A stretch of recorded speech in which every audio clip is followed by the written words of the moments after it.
안녕하세요. 이번에 도심권 50플러스에서 우리 전통 복식 인형옷 만들기로 여러분과 만나게 된 홍한이라고 합니다. 저는 한 30년 그 이상을 우리 전통 문화를 연구를 했는데요. 그래서 그림을 그리다가 부채 관절 인형이라는 컨텐츠를 만나게 됐어요. 생각을 해보니까 초등학교 때부터 중학교 3학년 때까지 인형과 놀았더라고요. 그리고 인형옷 만드는 걸 너무 좋아했었기 때문에 최근에 만난 인형을 내 손에 들자마자 인형옷을 정말 미친 듯이 만들게 됐어요. 제가 좋아하는 게 전통이라서 당연히 한복 저고리를 만들게 됐겠죠. 오늘 강의한 순서는 제가 들고 나온 인형이 입은 옷을 만들어 볼 건데 지금 온택트 시절이라서 여러분들과 직접 호흡하면서 만들기 참 어렵게 됐어요. 그래서 샘플을 보여드리고 앞에서 시범 바느질을 좀 하고 저고리 되어가는 순서를 좀 보여드리는 것까지 하고 인형을 설명해 드리고 우리 어릴 때 만지던 그 인형에서 지금 상당히 많이 발전한 거는 아시죠? 부채 관절 인형은 우리 시대에 없었어요. 제가 이거 만난 게 언제냐면 20년 전인데 저하고 후배하고 이걸 좀 배우러 다녔어요. 상당히 신기하고 친문명이랄까? 어떤 문화 콘텐츠라서 후배는 패션 전공이고 저는 텍스타일 전공이라서 정말 빠져들어서 잠시 하다가 이제 서로의 세계가 좀 멀어졌어요. 그래서 20년 동안 이제 생각만 하다가 제 손에 인형이 들어왔기 때문에 저는 낯선 콘텐츠는 아니에요. 그래서 여러분들과 이렇게 만나려고 온라인 상에서 시도를 하는 건데 쉽지는 않을 것 같아요. 강의 순서를 간략하게 이렇게 써놨는데 저고리 바느질을 많이는 못해요. 그래서 이 저고리를 만들어 볼 거예요. 오늘 최대한 노력해서 여러분들한테 인형이라는 컨텐츠를 설명을 해드릴 거예요. 오늘 인형이 입은 옷이 고대 복식이라고 해요.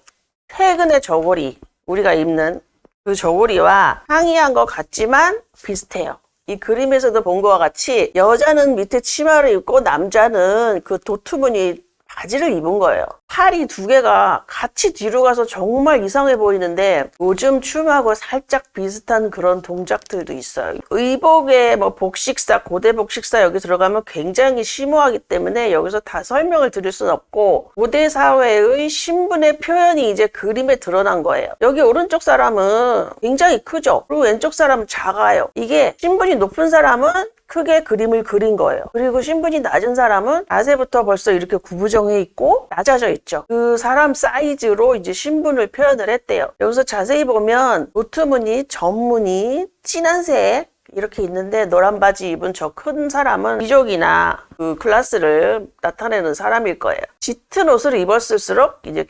귀족이라고 제가 들었거든요. 이 왕과 왕비 신하들의 크기도 다 이제 신분을 표현한다고 되어 있는데 이 그림이 이제 고분벽화 쪽인데 자세히 보세요. 제일 큰 사람 앞에 이 양산을 받쳐든 사람이 제일 크죠. 그 사람이 왕이고 양산 뒤에 구부러진 양산 희한하게 이렇게 뒤에 미녀 같은 사람이 들었는데 빨강 하얀 요거 입은 사람이 아마 왕비에 가까울 거예요. 사이즈별로 뚜루루룩 섰고 밑에 정말 제일 신분이 낮은 사람들은 어린아이처럼 그려져 있어요. 그리고 고분벽화라서 이제 저는 그림 전공이라 또 그림이 많이 보이네요. 이 그림은 정말 우리나라 박물관, 미술관 이런 데 가면 대표적인 그림으로 나타나 있는데 오늘 만들 옷이 저기 있는 그림하고 정말 비슷해요. 깃이 선단으로 둘러져 있고 이마 민족은 이제 말을 타는 민족이라고 되어 있는데 저 말 탄 자세 있잖아요. 고개를 돌려서 말은 전진을 하는데 사람은 뒤를 보면서 활을 쏘는 이게 굉장한 거라네요. 복식사를 끌어내다 보니까 이런 그림까지 이제 데리고 왔어요. 제가 부전공이 심리학이라 이 심리학 건드리는 거 굉장히 좋아하거든요. 인형 옷을 왜 만들게 됐는지 제가 또 이제 막 서치를 하고 처음에 이론 뭐 구글링도 하고 많이 했을 거 아니에요. 이런 공예 크래프트 계통은 만들기에서 끝나면 안 되고 이론적 배경,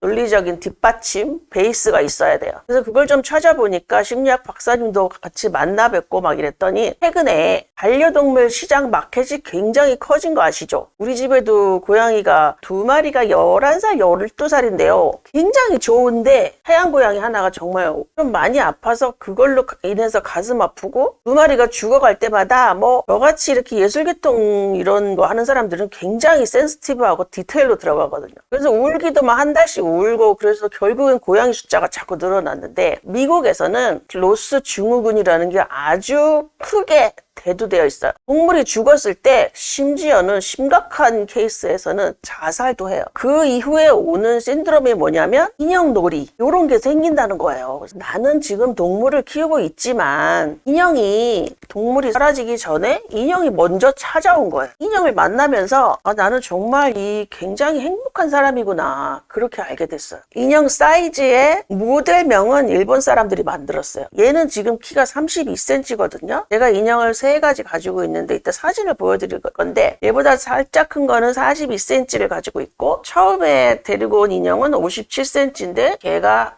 SD, 중간은 USD, 그리고 작은 애는 MSD 이렇게 3가지를 데리고 있어요. 근데 처음에 옛날 생각했을 때 옛날에 마론 인형, 바비 인형 막 이런 거 있었잖아요. 그런 생각으로 딱 인형을 만났는데 인형에 따스함을 느끼겠는 거예요. 사무실이 하나 있는데 공방 거기다가 인형을 놓고 오지 못했어요. 겨울에 집으로 데려오고 내 방 옆에 눕혀놓고 이렇게 하고 있더라고요. 그리고 얘는 상품명이 나와서 우리 다 아는 거니까 파올라 레이나 인형이라고 해요. 이건 스페인산 인형인데 가성비 가장 좋고 아이들이 갖고 놀게끔 되어 있기 때문에 이 인형에서는 사탕 냄새가 나요. 사탕 냄새가 아마 1년을 안 빠지는 옛날 인형 그 생각보다는 굉장히 많이 발달되어 있고 지금 그 구체관절 인형 볼 조인티드 돌을 데리고 오지 않았는데 우리 또래가 받아들이기 어려운 그런 좀 매너리즘 같은 게 있어요. 그 다음 차시에 강의를 또 하게 되면 구체관절 인형을 데리고 올 거예요. 사진을 좀 보여드릴게요. 옷을 입히기 위해서 얼굴이 빠져요. 얘는 저 인형은 목이 빠져. 그리고 손도 떨어지고 발도 떨어지고 그리고 또 특징적인 안구가 없어요. 윗머리. 그래서 가발을 구매한 거고 눈을 샀겠죠. 눈 사가지고 끼고 메이크업, 인형 메이크업을 누가 했을까요? 제가 해가지고 저게 사람 화장품으로 되지가 않아요. 그래서 제가 가지고 있는 물감을 총동원해가지고 아크릴 과슈, 한국화 물감, 수채화 물감, 또한 어떤 펄 같은 거 이렇게 바르고 립스틱하고 에나멜 바르고 여기다 볼터치 파스텔로 바르고 그리고 제일 중요한 눈썹을 붙였다는 거 아닙니까? 저거를 처음에 메이크업 하는데 이제는 하루면 하지만 처음에 한 3일이 걸렸어요. 내가 이거를 도대체 왜 하고 있나까지 생각이 이르렀는데 맨 처음에 만든 게 이쪽 하얀 레이스 드레스예요. 레이스 드레스 원단 자체가 너무 비싸가지고 제가 입고 싶은 저 엠파이어 드레스 스타일을 이제 만든 거예요. 근데 그거를 만들어서 인형을 내가 이제 데리고 있는 내 느낌, 내 이제 감성을 표현하자면 내가 이런 원피스, 이런 드레스를 입고 싶은데 인형에게 입혔기 때문에 굉장히 행복감을 느낀 거예요. 내가 드레스를 살 수는 없지만 얘를 입히면서 너무너무 좋은 거예요. 저 머리에 쓴 왕관은 팔찌인데 가발이 살짝 작아가지고 딱 씌웠는데 왕관처럼 돼 있고 이런 금색 드레스 집에 몇 보따리인데 딱 요것만 가져왔거든요. 이제 한복적으로 들어왔어요. 아까 그 인형의 단점이 굉장히 얼굴이 서양스러운 거야. 그래서 한복을 만들어서 입혔는데 이제 제가 온라인 SNS에 인스타그램에도 올리고 유튜브에도 띄우고 막 이랬을 거 아니에요. 서양 여자가 한복 입은 것 같다. 또 그러면 또 굉장히 상처 입잖아요. 그래서 구하던 중에 얘를 만나게 된 거야. 이 파올라 레이나 인형은요 얼굴이 한 50가지 스타일이 있어요. 전 세계인의 얼굴을 다 갖고 있어. 근데 얘가 까만 머리고 눈도 까맣고 자세히 들여다보면 코가 좀 말레이시아스럽긴 해. 한국인과 가장 가까운 얼굴을 하고 있어요. 그래서 얘를 만나서 옷을 만들기 시작했겠죠. 사람 사이즈 한복의 저고리 비율하고 다른 거예요.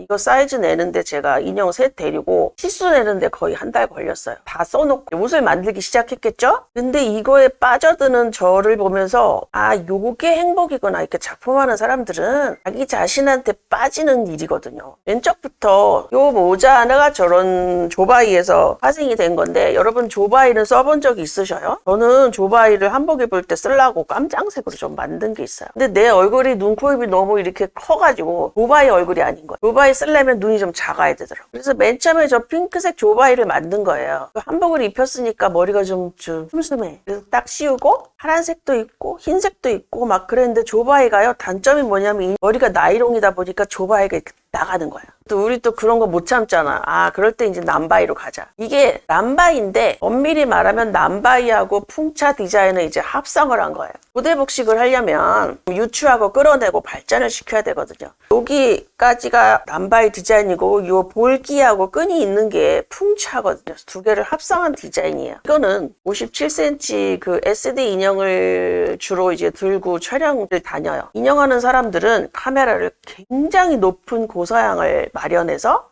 자기 인형을 아주 성장을 시켜서 좋은 곳에 가서 출사시키는 게 어떤 면에서 그런 사람들의 그 사람들의 문화예요, 문화. 제가 남바이는 요거예요, 요게 제 머리통하고 똑같아서 만들었어요. 똑같이 이제 씌울 수 있어. 호환이 돼. 그리고 하얀 저고리에 빨간 고름을 달아서 그 살풀이 춤 출 때 입는 그런 스타일의 옷을 만들었어요. 그래서 들어갔는데 제 사는 동네가 백제 몽촌 토성 지역이에요. 여기가 살림터를 재현한 곳인데 들어가서 사진 찍었더니 너무 예쁜 거예요. 저고리 기본 패턴을 떠서 바느질을 해볼 건데요. 오늘 만들어 볼 고대복식의 구조에 대해서 조금 설명을 드릴게요. 그리고 하나만 보면 심심하고 맨숭맨숭하니까 제가 만든 저고리 일습을 좀 몇 개 갖고 왔는데 요거에 대해서 하나하나 설명해 드리고 이름하고 명칭 정도 알고 가면 근현대와 고대복식의 그 공통점을 좀 알 수가 있어요.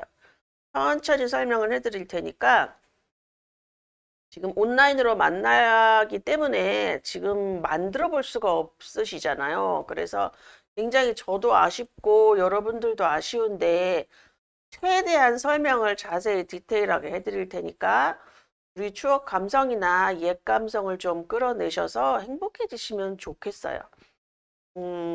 요거는 파란색, 그리고 인형이 입고 있는 의상은 빨간색, 그리고 반대색으로 모자를 썼어요. 이건 남바이하고 풍차 결합한 디자인이라서 굉장히 제 마음에는 들어요. 구조를 설명해 드릴게요. 한복의 구조 디자인은 패턴은 평면 디자인이에요. 옛날 사람들은 지금처럼 몸이 굴곡스럽지 않았어요. 못 먹어서라고 되어 있지만 한국 사람 몸이 굉장히 좀 납작해요. 그래서 평면 디자인의 옷을 입었을 때 딱 이상하지 않았어요. 서양 사람들은 굉장히 몸이 S자고 굴곡이 있잖아요. 그래서 우리나라 한복 입혀놓으면 조금 이상한 거 아시죠? 제가 옷을 굉장히 빨리 만들어서 설명하고 싶었기 때문에 이 원피스는 혹겹이에요. 혹겹. 혹겹으로 되어 있기 때문에 한겹이죠. 한겹. 한겹으로 되어 있고 평면 디자인이고 몸판 한 장, 소매 한 장, 소매는 2개. 그리고 이 음직으로 둘러있는 선단이라고 해요. 선단 밑에 하나, 이제 깃하고 몸판에 돌아가는 한 장, 그리고 소매 끝에 하나씩, 하나, 2개. 끈은 길게 해서 박아서 몸 뒤에, 등판 뒤에 꼬맸어요. 그래서 정말 만들기 쉽게 했는데 처음 해본 거라 저는 처음에는 쉽진 않았죠. 뭐든지 처음은 어렵잖아요. 성인, 여자, 저고리를 많이 한 사람이지만 물론 남자복도 많이 했지만 인형은 아까도 말했듯이 치수를 처음부터 다시 냈다고 했잖아요. 처음에 저고리 하나 하고 입혀보는데 정말 고생했는데 왜 어렵냐면 사람 옷은 사람이 팔을 움직여서 옷을 입힐 수 있잖아. 근데 인형은 딱 있단 말이죠. 그래서 눕혀놓고 입힐 때 조금 딱딱한 거에 이제 견고한 것 때문에 고생을 했는데 제가 아는 인형 작가분이 작년에 선생님 저 인형 옷을 할까요 말까요 이렇게 여쭤보니까 얼른 하라고 하셨는데 그 이유가 뭐냐고 그랬더니 인형은 말을 하지 않는 사람 옷을 해주잖아요. 그럼 불평이 나와. 여기가 낀다, 작다, 위에 어쩌고. 근데 인형은 있잖아요. 말을 하지 않아. 그래서 내 이야기를 들어주고 나의 영원한 아군이 되어준다는 거죠. 굉장히 좋은 친구인 것 같아요. 요거는 고대 복식 2세트를 해온 것이고 오늘 요걸 만들 거고 조금 예쁜 걸 보셔야 오늘 굉장히 재밌잖아요. 제 뜻기가 뭐냐면 깨끼. 여러분 깨끼 뭔지 아시죠? 깨끼 치마 굉장히 비싼 거 아시죠? 제가 예전에 한복 처음 배울 때 또 깨끼 알바를 하지 않았습니까? 깨끼 치마 굉장히 많이 만들어 봤는데 요거는 적삼이에요. 적삼. 적삼 뭔지 우리 시대는 아셔요. 저거를 입기 전에 요거를 속옷으로 입는데 이게 하늘하늘하게 시접도 없는 그런 바느질이에요. 하나 만들어 보고 너무 어려운 거야. 인형 너무 어려운 거야. 적삼 요거 하나 하고 정말 진짜 어렵다. 이거를 많이 할 수는 없겠구나 하고 느낌을 가진 것 뿐이에요. 제일 먼저 인형옷 한 걸 보여드릴게요. 저라고 뭐 별 수 있겠습니까? 저도 처음엔 많이 어려웠어요.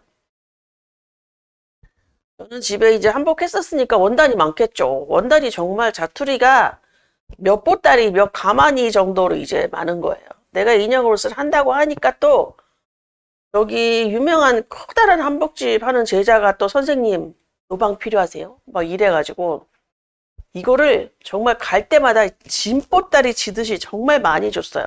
근데 거기서 골라서 노랑 저고리 안팎을 했는데 이거 겉에는 웅견 실크고 안쪽에 노방이야, 노방. 노란색 노방인데 부분 설명을 좀 해드릴게요. 부분 설명. 여러분 인형 고름 이거 뒤집는데 얼마나 힘든지 아세요? 제가 이걸 뭘로 뒤집는지 아세요? 인형 고름을 젓가락으로 뒤집고 앉아있는 거예요. 이게 겉깃, 안깃, 그리고 소매. 소매는 동이라고 해. 동이고 깃고름은 아시죠? 깃고름. 이 L이 일본 말로 하면 돼.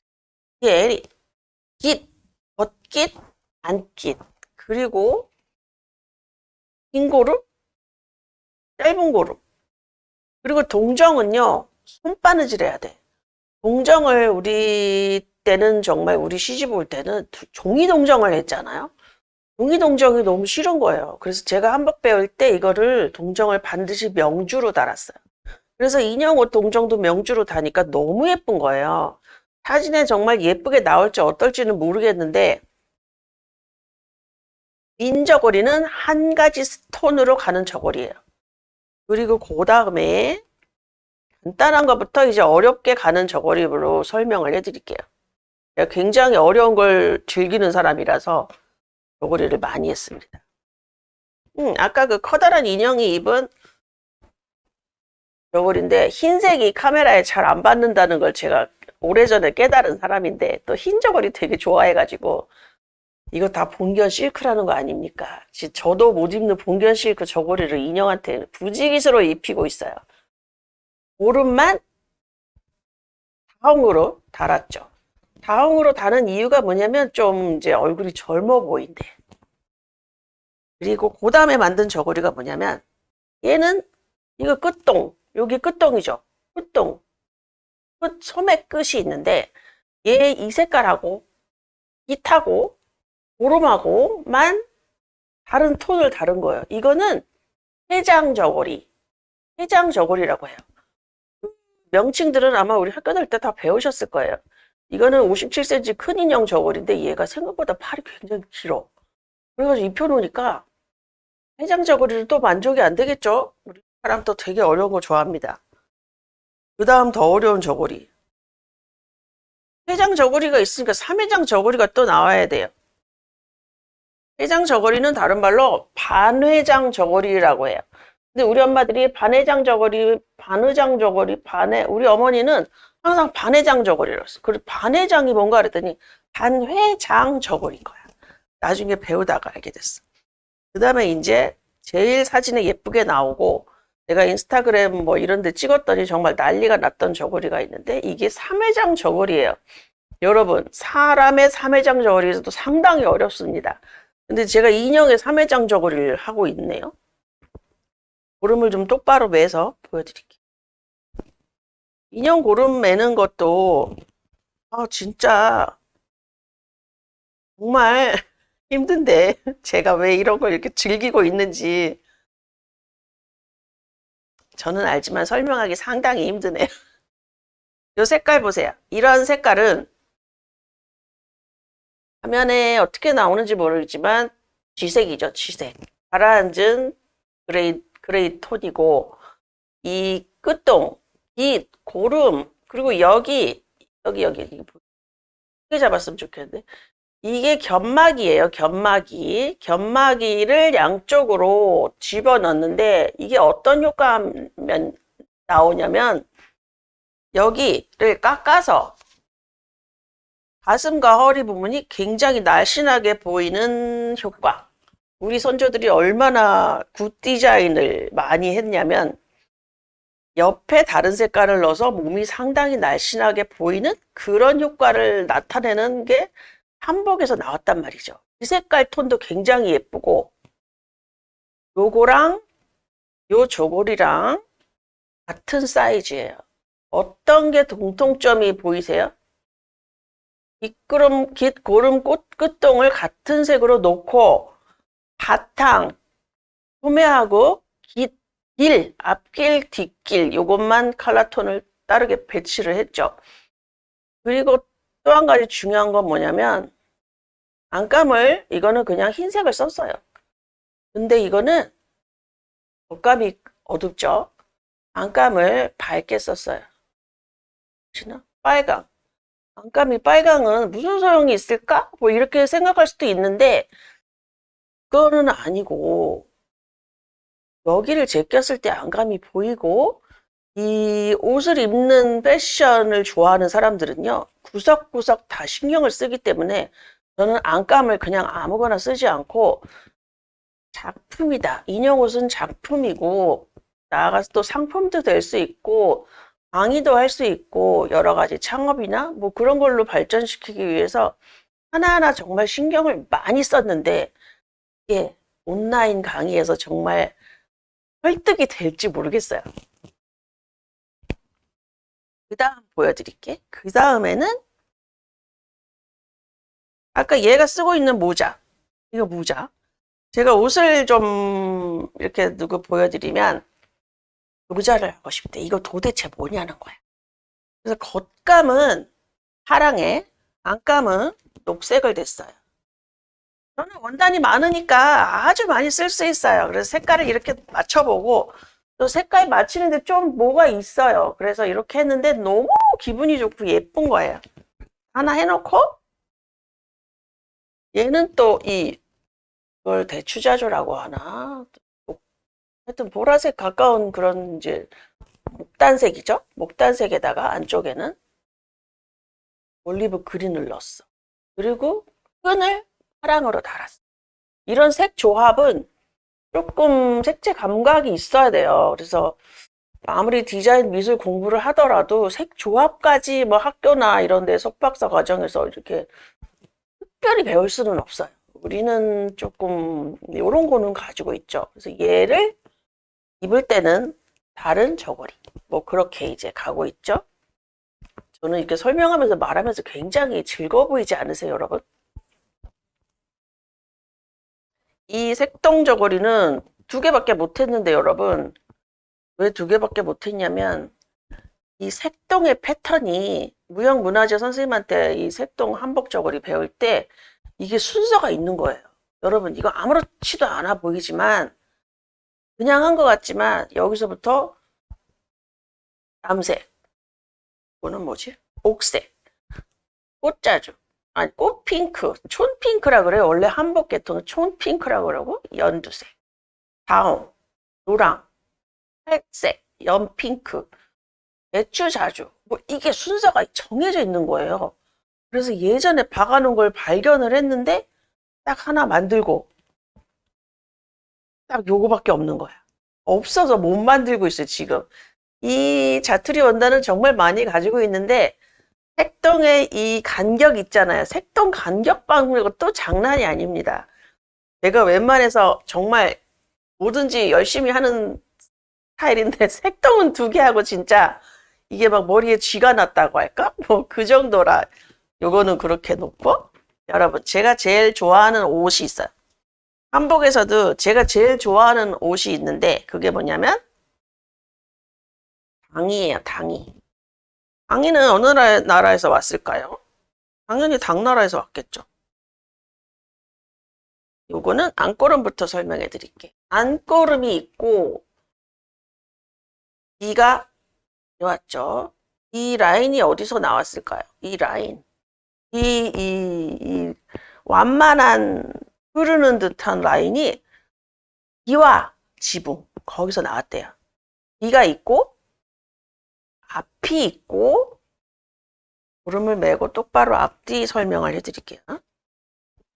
너구리에서도 과학이 굉장히 많이 나와요. 배우면서 알 수 있고 어떤 문화적인 것도 설명을 할 수 있는데 잠깐 그 팁 같은 거 좀 설명해 드릴게요. 우리 시대 젊은이들은 고름 맬 줄도 모르죠. 우리 또래도 고름 매라 그러면 막 TV 같은데 매스컴 보면 엉망으로 메고 나오는데 그런 거나 좀 학교에서 잘 가르쳤으면 좋겠어요. 그 여자 사람은 바스트가 있잖아요. 바스트. 우리 가슴이 있기 때문에 길이하고 앞 길이하고 차이가 나야 돼요. 인형도 바스트가 있어요. 고급스러운 구체 관절 인형은 주문해서 구매할 때 가슴 사이즈를 선택할 수 있어요. 대중소. 피규어 시장을 좀 이제 아시는 분들은 아실 거야. 구체 관절 인형이 가슴이 막 이만한 애들 있어요. 근데 그런 거는 우리 또 남사스러워서 못해. 내가 가지고 있는 애들은 굉장히 가슴이 작아요. 그런데도 앞길, 뒷길 차이를 둬야 돼요. 그래서 안고름은 살짝 흐린 색을 달고 겉고름은 대추자주. 저고리 할 때 제일 많이 쓰는 고름 색깔이 대추자주예요. 노랑 저고리, 노랑 당이를 만들었고 이거 제가 특별히 좋아하는 디자인이라고 그랬죠? 앞과는 이거지. 하다 이제 이런 보색 대비를 쓰기 시작했어. 겉에는 이제 연핑크예요. 연핑크. 그리고 고름은 빨강색을 했는데 여러분 안감을 뭘 썼는지 아세요? 자주색을 썼어요. 제가 제 당의를 한 적이 있는데 제 옷은 겉감이 자주고 안감이 녹색이에요. 여러분 자주와 녹색의 그 색 패턴의 그 연관성을 아세요? 보라색하고 녹색은 보색이에요. 다른 건 색 패턴 아는 것도 몰라도 보라색하고 녹색이 보색인 건 우리 아마 중학교 때 계속 배웠을 거예요. 녹색의 보색은 뭡니까? 그럼 보라 이렇게 튀어나와야 돼요. 그 저고리에다가 은색 은박, 금박 말고 은박을 내가 찍어서 무슨 행사했을 때 그걸 입고 나가는데 한복 배워서 잘했구나. 그런 거 느낄 때는 이제 두루마기하고 그 당이 입었을 때예요. 인형 옷에도 금박을 찍을 수 있어요. 근데 금박을 알아보다가 가성비가 좀 안 되구나. 그래서 지금 금박 사놓고 어떻게 해야 될까 하는 시점에 지금 이렇게 그냥 가지고 왔네요. 다음에 여러분들을 만나게 된다면 금박을 찍어서 좀 더 화사하게 보여드리고 싶어요. 제가 좋아하는 디자인 당이까지 전부 보여드렸고 이제 전통 복식, 고대 복식을 좀 만들어 보기로 하죠. 그 전에 준비물 소개를 좀 해드릴게요. 준비물이 좀 짜잘한 게 많이 필요하죠. 저는 미싱도 하고 손바느질도 주로 하는데 지금 여기 미싱 가져올 수 없잖아요. 그래서 손바느질로 하는데 우리 손바느질 하시는 분들은 미싱을 할 수 있어요. 근데 미싱으로 처음에 잔뼈가 굵으신 분들은 손바느질 어려워하셔요. 수륙 양용이라고 전천으로 왔다 갔다 하시는 분들이 잘 없는데 저는 이제 강의를 하자면 손바느질을 해야 되겠죠? 그리고 생산성을 위해서는 미싱을 돌리는데 미싱을 좀 합니다. 이걸 만들기 위해서 평면 디자인이라고 그랬죠. 저는 성인 한복 가르칠 때도 종이를 먼저 잘라서 설명을 해드려요. 종이가 우선 있고요.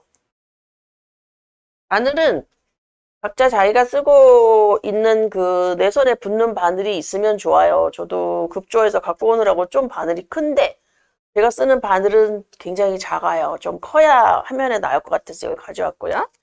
이건 좀 특수한 초크인데 여러분 이거 아는 사람은 알아요. 초로 된 초크야. 초로 된 초크라서 그리고 나서 다림질을 하면 이게 사라져요. 한복은 거의 이걸로 해요. 초크펜도 있고 뭐 사라지는 그 수정펜도 있고 여러 가지 있는데 다 비싸요.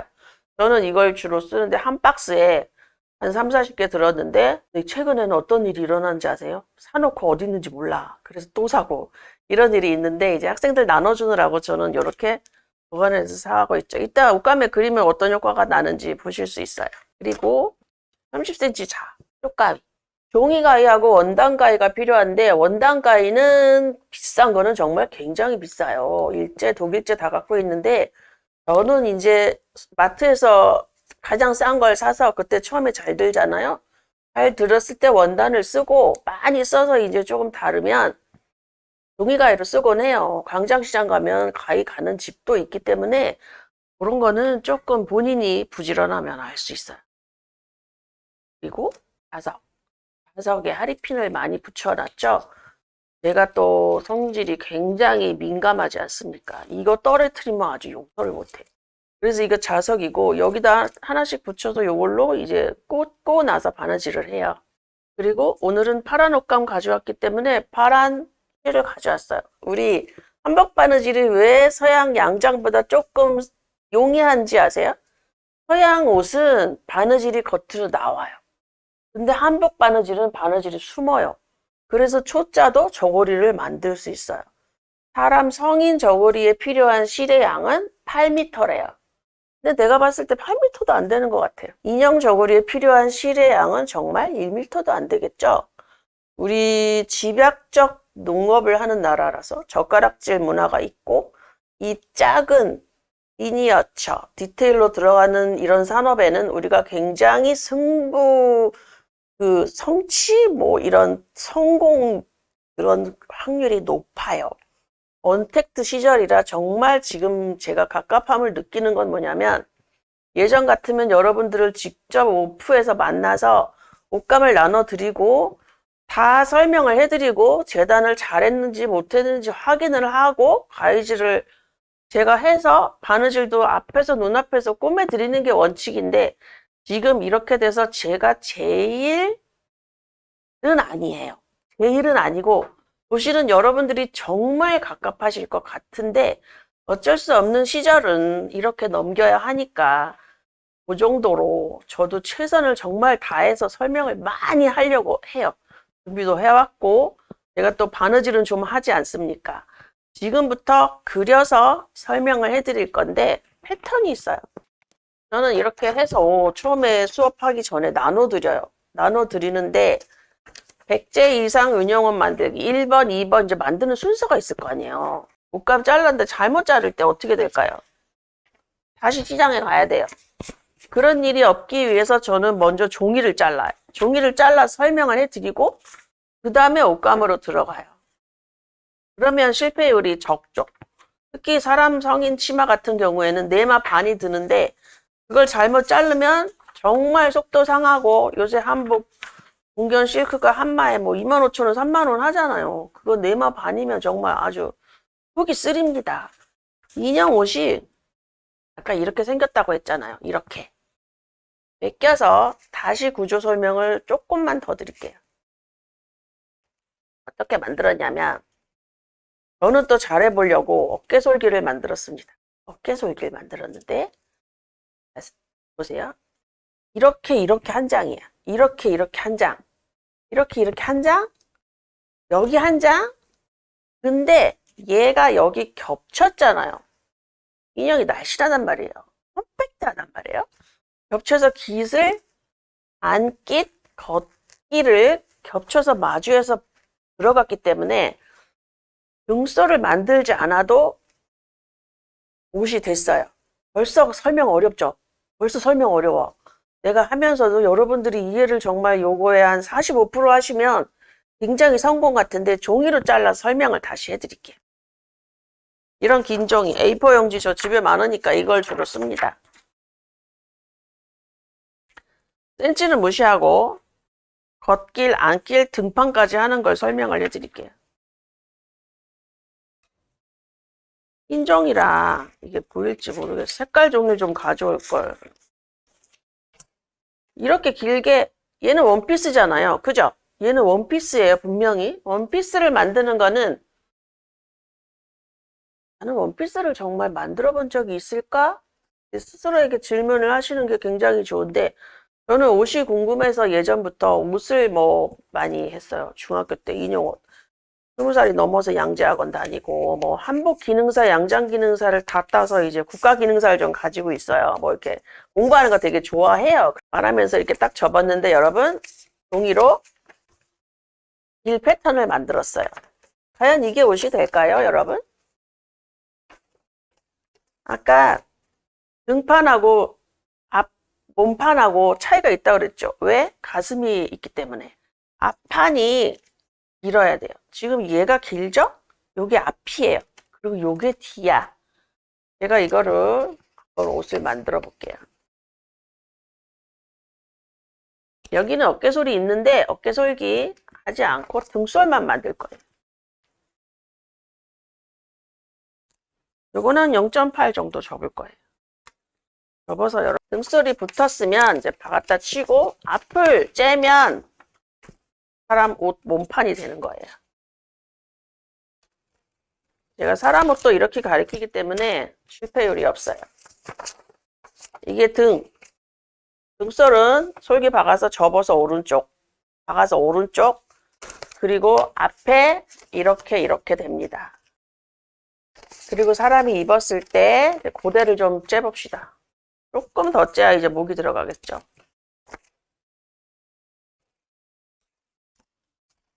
이렇게 하고 사람이 이제 입어요. 입을 수 있겠죠? 왜? 어떻게 하면? 옆에만 꼬매면 이제 소대나시가 되는 거죠. 얘를 이렇게 바닥에 놓고 이제 소매를 만들 거예요. 소매는 이제 센치 무시하고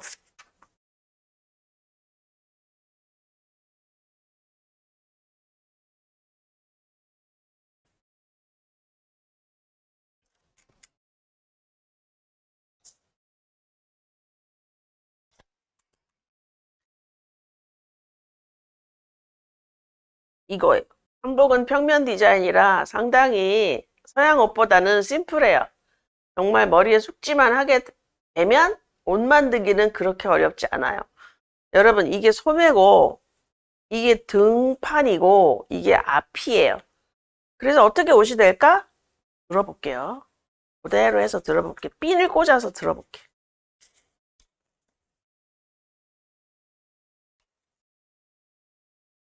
어떻게 옷이 되는지 설명을 금방 해드릴게요. 시대는 변화하고 있고 우리는 온택트 적응을 해야 되니까 여러분 우리 잘해서 코로나 시대를 잘 넘겨보기로 해요. 저는 코로나 시절에 인형을 만나서 되게 재미있게 이 시절을 보내고 있어요.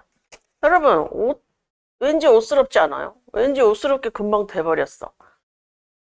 몸판 소매 있고 어디를 이어야 될까? 그 다음 보세요. 제 손을 따라와 보세요. 여기를 이렇게 기역자로 꼬매면 옷이 되는 거예요. 이게 간단하죠? 그 다음에 그 다음에 이제 여러 가지 이제 장식을 붙이고 선단을 붙이고 그래야 되겠죠. 여기다가 제가 선단을 미리 다림질을 해왔어요. 이 선단으로 말할 것 같으면 원삼, 관복, 악창이, 대창이, 소창이 이런 데 다 들어가는 건데 간단하게 말해서 바이어스예요. 바이어스. 이렇게 길게 해서 요거를 일단 반으로 접어서 다림질해요. 그 다음에 또 접은 거야. 그래서 바이어스 모양으로 해가지고 물론 정바이어스가 아니고 직선 바이어스라 이게 이렇게 휘지는 않아요. 이렇게 해놓고 소매 끝에 하나 달고 먼저 달아놓는 게 편하겠죠. 소매 끝에 하나 달고 여기다 하나 달고 그 다음 아까 이걸로 설명해 드릴게. 내가 옷을 굉장히 쉽게 하는 사람이에요. 여기서부터 여기까지 쭉 달고 됐죠? 수첩 정리는요? 그럼 여기 딱 맞게 잘라요. 여기서부터 여기 딱 맞게 자르고 그 다음 한 겹이니까 그 다음 선단은 여기서부터 쭉 갔어. 쭉 갔어. 저는 미싱으로 한 번에 갔어요. 근데 손바느질 할 경우에는 2번을 해야지. 한 번 홈질하고 제껴서 저쪽 반대 방향으로 가서 뭉그르기를 해야 돼요. 바느질에 기초가 없이 옷이 되는 건 굉장히 어렵지만 말씀만 드려도 옷을 만드시는 분들은 벌써 있으실 것 같아요. 이 끝에 시접은요, 어떻게 했냐면 이만큼 한 5mm 남겨서 뒤로 접어봤고, 여기 끝에도 또 5mm 남겨서 뒤로 접어봤고, 세모로 박음질 처리 스티치 때리고 끝이에요. 끈은 제가 여기 핀을 꽂아놨는데 바이아스 방향으로 다림질을 잘해야 되는데 금직은 다림질을 하면 붙어요. 어떻게 해야 될까요? 위에 손수건 같은 걸 올려놓고 8cm를 마무리해서 한 번에 데려야죠. 그러면은 금직이 떨어지지 않아요. 요거는 끈을 만드는 거, 이 끈, 이거. 이거는 한꺼번에 박았어요. 한 번에. 여기서부터 쭉. 그래서 등솔 중심에 놓고 스티치를 몇 번 손바느질로 했어요. 이러면 끝. 옷은 어렵게 생각하실 필요 없이 헛겹 옷이라서 쉽습니다. 저 혼자 계속 쉽다고 하니까 굉장히 어폐가 있는 것 같지만 헝겊에서 다시 설명을 해드릴게요. 한복 원단들은 거의 다 이런 패턴이에요. 무늬가 도드라지지 않는 단색조의 패턴을 가지고 있어요. 옷을 틀리지 않게 만들려면 위아래를 봐야 돼. 위아래를 봐야 되는데 이 옷감은 이쪽이 위에요. 뒤집어. 이쪽이 위이고 겉과 안이 있겠죠. 겉안이 안 나타나는 옷감들이 또 많아. 한복은. 그게 굉장히 그런데 여기다가 겉안 표시를 하려면 아까 얘기한 쇼초크로 지금 여기가 겉이고 여기가 안쪽이에요. 쇼초크로 안쪽 표시를 이렇게 하는 거야. 이렇게.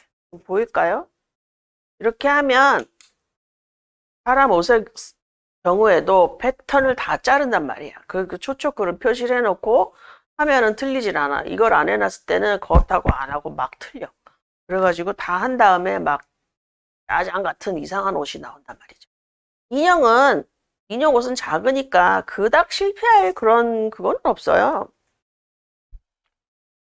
여기다 그리는데 제가 이 패턴에 센치를 다 도안을 드려요. 그리고 옆에 이게 뭐냐면 이런 라인 우리 그리기 되게 힘들죠. 그래서 패턴의 이 곡선, 완만한 곡선도 제가 그려놨어요. 그래서 이걸 잘라서 여기다 그릴 건데 등판 사이즈는 12에서 22예요. 지금 그걸 그려볼게요.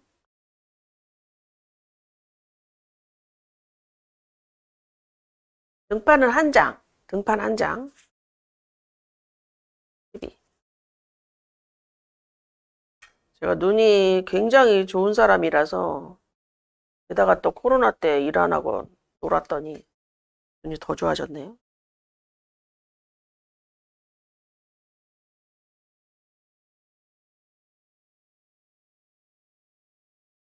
보이시나? 여기 보이죠? 이렇게 한 장 등판. 그리고 요거는 요렇게 제가 잘라 놓는 패턴이 좀 있는데 저는 그냥 그려요.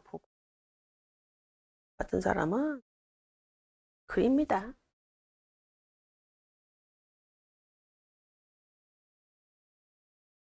평생 한 게 그림인데 뭐 이거 못하겠어요. 근데 주의할 게 있어. 주의할 게 뭘까요? 옷이 앞판이 이렇게 하나 그리고 이렇게 하나잖아요. 그래서 이걸 이렇게 그리면 안 돼. 하나는 이렇게 그리고 하나는 이렇게 그려야 돼. 하나 이렇게 그리고 하나 이렇게. 여기서 수직선을 쭉 나가면 다시 사이즈를 산출할 필요가 없겠죠? 그리실 때 어머니들 보면 막 여기 선이 다 틀리고 막 이래. 근데 내가 답답해서 다 받아가지고 다시 다 그리죠. 보이죠? 등판 하나, 요렇게 하나, 요렇게 하나. 오른쪽, 왼쪽. 그 다음 소매. 소매 사이즈는 6cm, 12cm예요. 여기서 나옵니다. 요 밑에서 애껴 쓰면 여기서 나올 것 같은데 잠깐만. 6cm. 충분히 나와요. 12. 12, 또 12. 요거를 잊어버리지 마시고 오늘 여기까지 하고 내일까지 내일 옷을 하더라도 이걸 항상 갖고 계셔야 돼요. 갖고 있으면서 패턴을 뜨면 에러가 절대로 안 납니다. 나 이런 거 금방 할 수 있어. 종이 패턴 안 하고 옷 하시면 반드시 처음에 실패가 납니다. 옷 패턴은 이게 끝이에요. 혹겹 옷이라서 이게 끝이고, 선단은 제가 해왔고, 잘라서 조금 이제 또 종이하고 느낌이 다르니까 조금 보여드리고, 바느질 해보고, 오늘 옷을 계속 꼬맬 수는 없어요. 이제 기초, 디자인, 구성까지 해드리고, 그리고 마무리를 하면 좋을 것 같은데, 사실 옷감 자르기도 좀 그러네요. 꼬매지도 않는데. 잘라서 집에 가서 또 제가 미싱으로 쭉쭉 해서 해야죠. 아깝지만 잘라봅시다. 이렇게 바느질 하는 사람들은요, 옷감을 정말 버리질 못하고 구석에 남은 거 있잖아요. 다 모으는 거예요. 모아가지고 집에 제 방에 뭐 어마어마하게 한 짐 있겠죠. 게다가 또 인형 옷 한다니까 사방에서 옷감을 줘가지고 요새 아주 깔려 죽을 정도입니다. 만드는 기쁨도 상당하잖아요. 그래서 저는 좋아요.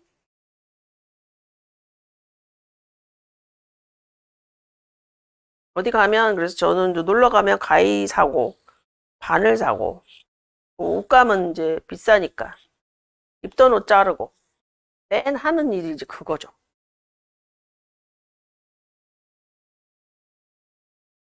제가 딸이 없고 아들만 있어서 인형 옷은 도대체 왜 하고 있나 생각을 해봤는데 우리 집에 뭐 그림도 많이 그려놓고 뭐 손녀딸이 언젠간 나오지 않겠습니까? 그러면 할머니가 이거 싹 만들었다. 그러고 이제 주면 놀래 자빠질 것 같아요. 어느 날 힘들어 이러다가도 태어날 손녀를 위해서 정말 최고의 옷을 해놔야 되겠다. 항상 뭘 하면 이제 최고가 하고 싶어지는 사람이라서 그렇게 하고 있어요.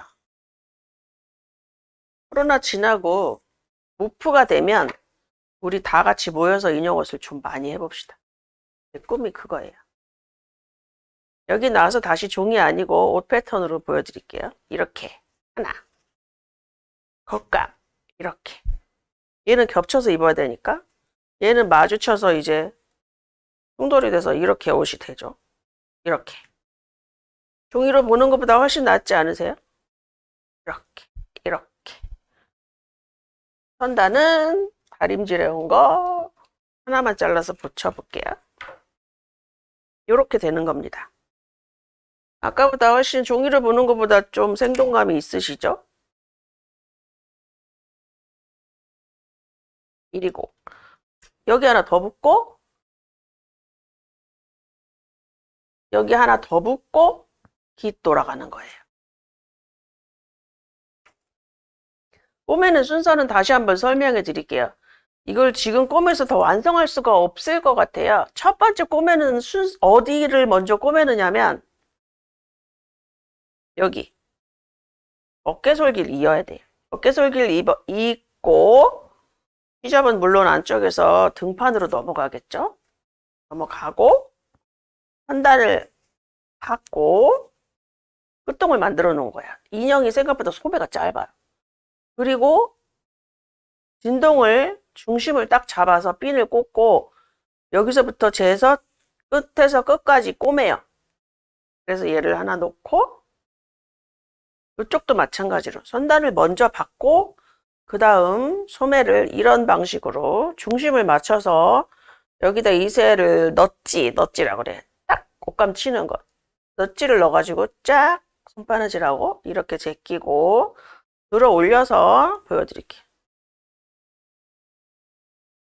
이렇게 들어 올려서 겉으로 뒤집었는데요. 꼬맬 때는 안쪽으로 꼬매야 되겠죠. 안쪽으로 꼬맨 거 보여드리는 건 이렇게 눕혀놓고 얘를 뒤집어서 설명해 드릴게. 저는 바느질을 굉장히 쉽게 하는 사람이에요. 옷을 좀 배우신 분들은 제 영상을 보시고 옷을 금방 하실 수 있고요. 초보, 나는 옷에 대해서 전혀 의류 과학에 대해서 모른다, 그러신 분들은 조금 힘들 수 있어요. 그래서 제가 다가가서 설명할 수 없기 때문에 지금 너무 아쉽고요. 얼른 우리 포스트 코로나 시대에 만나서 옷 좀 많이 만들어 봅시다. 들어 올려서 뒤집어서 여기만 이으면 옷이 되는 거예요. 여기서부터 쭈루룩 간다. 쭈루룩 가는데 여기가 문제지. 여기 겨드랑이가 문제예요. 어떻게 하냐면 쭉 꼬맨 다음에 여기다 가위집을 넣는데요. 가위집은 1mm 남겨놓고 톡 90도 각도로 딱 째는 거예요. 딱 째면은 여기가 울지 않아요. 그래서 소매를 빼봅시다. 옷에서 제일 중요한, 옷 만드는데 제일 중요한 게 뭔지 아세요? 여러분? 인형 옷이라고 절대 우습게 보시면 안 되고 다림질을 한 칸 한 칸 하셔야 돼요. 받고 다리고 그걸 무시하고 나중에 나는 데려야지, 나중에 한꺼번에 데려도 돼, 이거는 절대 아닙니다. 이거 다림질 굉장히 많이 한 옷입니다. 그래서 뒤집어 빼면 옷이 되는데 겉길이 반드시 안길보다 위에 와야 돼요. 이게 저고리의 정식 모양새예요. 그리고 끈 달아서 매면 완성인데, 여러분 오늘 옷은 아쉽지만 이 정도로 만들어 보고 인형한테 입혀봤는데요. 이 정도로 강의는 마무리를 하고요. 되게 아쉽네요. 50플러스 열린 학교에 참여하신 50플러스 당사자의 제안과 참여하는 수강생의 귀중한 의견으로 이 강의가 이루어지고 있거든요. 그래서 모쪼록 다 들으신 분들은 만족도 평가에 꼭 참여를 하셔서 소중하고 이제 귀중한 의견을 많이 주시면 50플러스 요 다음 단계 열린 학교 운영에 많이 도움이 된다고 해요.